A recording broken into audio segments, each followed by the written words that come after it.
ఎంత ఎక్సర్సైజ్ చేయాలనేది వారి వారి శరీరాన్ని బట్టి వాళ్ళు మనమే డిసైడ్ చేసుకోవచ్చు. మంచిగా ఒళ్ళు వెచ్చబడాలి, వెచ్చబడిన తర్వాత హ్యాపీగా స్నానం చేసి భోంచేయండి.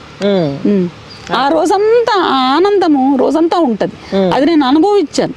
ఓకే, ఎక్సర్సైజ్ ఫిజికల్ గా చేయడం వలన వచ్చే ఆనందం, శరీరంలో మార్పులు కానివ్వండి, ఆనందం కానివ్వండి, అది రోజంతా కూడా ఉంటది, ఉంది కూడా. అది చాలా ముఖ్యం. అంటే మనల్ని మనం ప్రేమించుకోవడము, అంటే మనల్ని మనం గౌరవించుకోవడం, అంతే కదా. అది చాలా మంది కోల్పోతూ ఉంటారు. ఇప్పుడు సామాజిక పరిస్థితులు, అంతే కదా, సోషల్ ప్రెషర్స్, పెళ్ళి, పిల్లలు, కుటుంబాలు, ఒత్తిడి, పనులు, రకరకాల అవన్నీ కూడా పార్ట్ ఆఫ్ లైఫ్. సజయ్ గారు, అది లైఫ్ కాదు, అదే పార్ట్. నేను నా ఎగ్జిస్టెన్స్ లైఫ్ లో ఒత్తిడి పెంచేటటువంటి అంశాలు అవుతాయి అవి. నాకు నేను ఇంపార్టెంట్ అనుకున్న తర్వాత ఒత్తిళ్ళు ఏవి ఉండవు. అవును అవును, ఒత్తిళ్ళు ఏవి ఉండవు. అవి ఎట్లాంటి సమస్యలైనా సరే, ఎట్లాంటి కుటుంబపరమైన సామాజిక పరమైన ఒత్తిళ్ళు అయినా సరే, అప్పుడప్పుడు నేను సంతోషంగా ఉంటే ఏమీ ఉండవు. ఇప్పుడు మీరు ఈ సైక్లింగ్ చేసేటప్పుడు సోలోగా వెళ్తారా లేకపోతే గ్రూప్గా వెళ్తారా? అట్లా రకరకాలుగా ఉంటాయండి. సోలోగా కూడా వెళ్తూ ఉంటాం, కొండలు గుట్టలు ఎక్కుతుంటాం, దిగుతుంటాం, జంపులు చేస్తుంటాం. రకరకాల గ్రూప్స్ రకరకాల యాక్టివిటీస్ చేస్తూ ఉంటారు.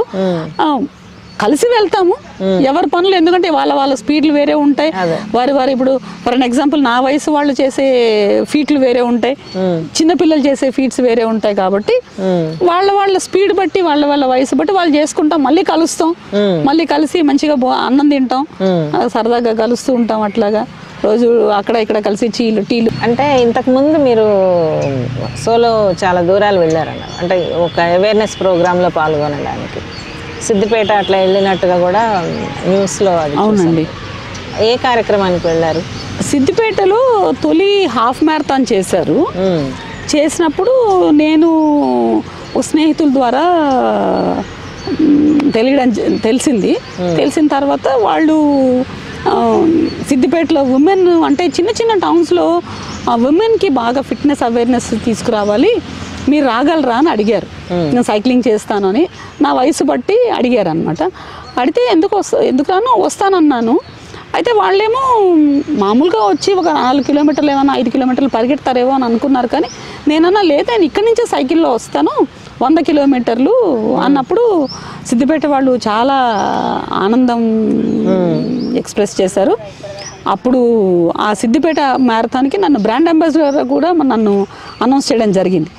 అప్పుడు ఒక ఆయన ఇక్కడ నుండి 100 కిలోమీటర్లు పరిగెట్టారు, నేను ఇక్కడ నుండి 100 కిలోమీటర్లు సైకిల్ మీద వెళ్ళాను.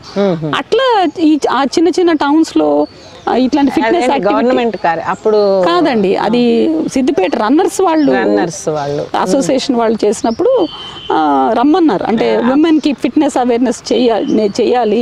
అప్పుడు ఆయన మంత్రి గారు కూడా ఉన్నారు, హరీష్ రావు గారు ఉన్నారు.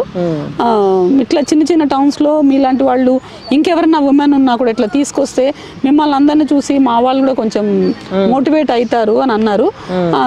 వెళ్ళడం జరిగింది, పాల్గొనడం జరిగింది. సిద్దిపేటలో కూడా సైకిల్ దొక్కడం జరిగింది. రంగనాయక సాగర్ మీద కూడా 10 కిలోమీటర్లు వాళ్ళ రన్నర్స్ తో పాటు సైకిల్ దొక్కడం జరిగింది. బాగుంటది. అంటే ఒక 50 ఏళ్ల వయసులో ఇక మరుగుపడిపోతాము, మనది అంటే మనం మన లైఫ్ అయిపోయింది అనుకునే వయసులో వచ్చే రికగ్నిషన్ తోటి జీవితం చాలా ఆసక్తిగా ఉంటది, కొంచెం ఆనందంగా కూడా ఉంటది. 50 ఏళ్ళకి వయసు అయిపోదు అనేటటువంటి అవగాహన కూడా ఇప్పుడే మొదలైంది life. So 50s are new teenage అనిపిస్తుంది అనమాట నాకైతే. ఇప్పుడు మనకి వచ్చే ఇంపార్టెన్స్ కానీ యూజువల్గా ఎట్లా ఉంటుంది అని అంటే సొసైటీలో మనకి వేరే మిమ్మల్ని గుర్తుపడితే ఎక్కడైనా ఎవరు తెలియని చోట వచ్చే ఆనందం వేరే ఉంటుంది కదా.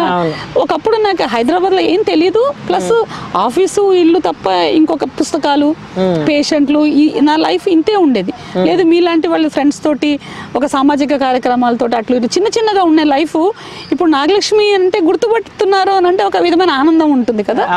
అది I want every woman to have that happiness. ఇక ఫ్యూచర్లో ఏదో నేను ఒక 55+ క్లబ్ అని ఒకటి స్టార్ట్ చేద్దామని ఒక చిన్న కోరిక అనమాట. అందులో ఉమెన్కి 50 years తర్వాత 55 అంటే ఒక డబుల్ డిజిట్ అని అనుకున్నాం. 55 తర్వాత తీసుకోవాల్సిన అంటే ఆస్వాదించాల్సిన జీవితం ఏముంటుంది అని ఒక క్లబ్ లాగా ఇట్లనే అనుభవజ్ఞులైన వాళ్ళందరూ మేము ఇట్లా సవాళ్ళని ఇట్లా అధిగమించాము అని నేర్చుకునేలాగా ఒక చిన్న కూటమి ఏర్పాటు చేద్దామని ఒక కోరిక. అయ్యో చేయండి అందరం వచ్చేస్తాం.